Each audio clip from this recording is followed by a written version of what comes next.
మీరంతా ఒకసారి ఆలోచించండి. మనకు సడెన్‌గా ఏదైనా బ్యాడ్ నేమ్ వస్తే ఎలా ఉంటుందో? మన రెప్యుటేషన్ ఒక గ్లాస్ లాంటిది. ఒక్కసారి పగిలితే దాన్ని అతికించడం చాలా కష్టం. గుర్తుపెట్టుకోండి. ఈరోజు మనం 48 లాస్‌లో ఫిఫ్త్ లా గురించి మాట్లాడుకోబోతున్నాం. So much depends on reputation. Guard it with your life.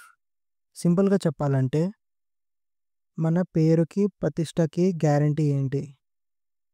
Reputation ఎందుకు చాలా ఇంపార్టెంట్ అసలు? ఒకసారి డ్యామేజ్ అయితే దాని కాన్సిక్వెన్సెస్ ఏంటివి? అండ్ దాన్ని మనం తిరిగి ఎలా నిలబెట్టుకోవాలి మళ్ళీ? వీటి గురించే మనం ఇప్పుడు మాట్లాడుకోబోతున్నాం. సో, ఎండ్ వరకు వినండి.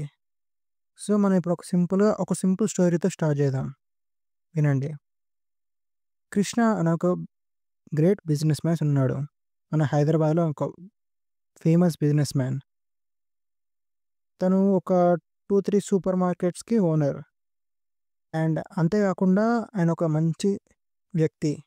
అందరికీ హెల్ప్ చేస్తూ ఉంటారు ఎప్పుడు. జనాలకి అందరికీ ఆయనంటే ఒక నమ్మకం.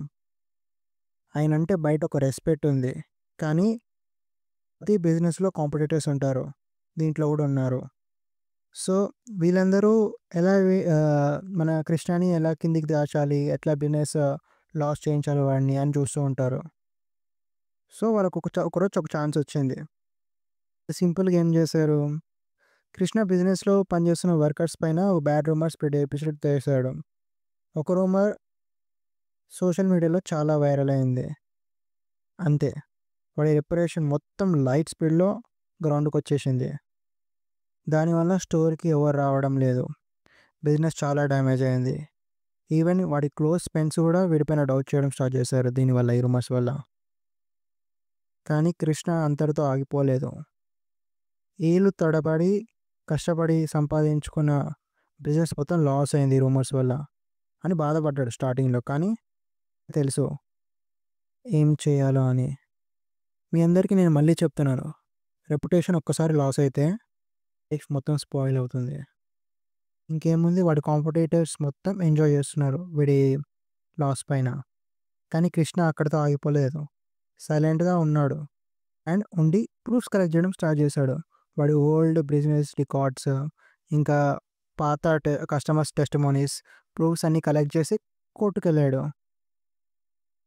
సో, మెల్లమెల్లగా కృష్ణ పైన నమ్మకం ఉన్నవాళ్ళు హెల్ప్ చేయడం స్టార్ట్ చేశారు. And slowly he regained his reputation back again. అంటే వాడికి మళ్ళీ వాడి రెప్యుటేషన్ వచ్చేసింది. ఎందుకంటే ఆయన కష్టపడ్డాడు. ఆయనకాడ సాక్ష్యాలున్నాయి. ఆయనకాడ ఆధారాలున్నాయి.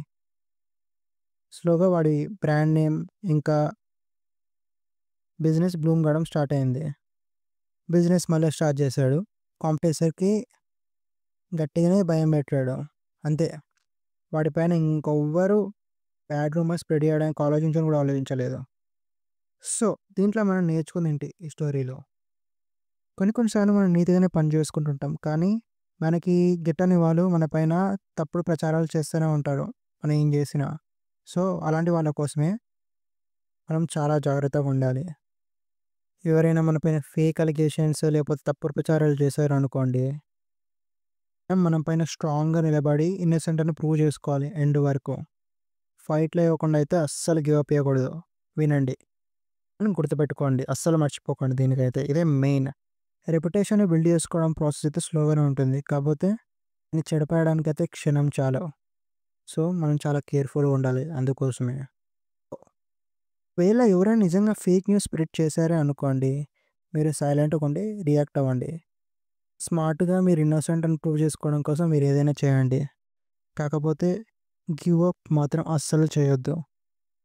మన పైన నమ్మకం ఉంచుకున్న ఫ్రెండ్స్ కానివ్వండి, ఫ్యామిలీ కానివ్వండి, ఇంకెవరైనా కానివ్వండి, వాళ్ళు ఉన్నంత వరకు మీరు కరెక్ట్‌గా ఉండాలి. అదే మీ బిగ్గెస్ట్ స్ట్రెంగ్త్ మర్చిపోకండి. సో, అంతే. అంతా మన రెప్యుటేషన్ పైన డిపెండ్ అయి ఉంటుంది. దాన్ని మనం మన జీవితంతో కాపాడుకోవాలి. కొన్ని కొన్ని సార్లు అన్‌ఎక్స్‌పెక్టెడ్ సిట్యుయేషన్స్ జరుగుతూ ఉంటాయి. అలా అని దిగులు చెందకూడదు. ఫైట్ చేయండి. పోరాడండి. మీరు మళ్ళీ జీవితంలో ఎలా అయినా సక్సెస్ అవుతారు. గివ్ అప్ ఇవ్వకపోతే. సో, అంతే గైస్. మీకు నా వీడియో నచ్చినట్లయితే లైక్ చేయండి, షేర్ చేయండి అండ్ కామెంట్ చేయండి. అండ్ ఇలాంటి వీడియోస్ కోసమే మీరు నా ఛానల్‌ని సబ్స్క్రైబ్ చేసుకోండి. So, bye.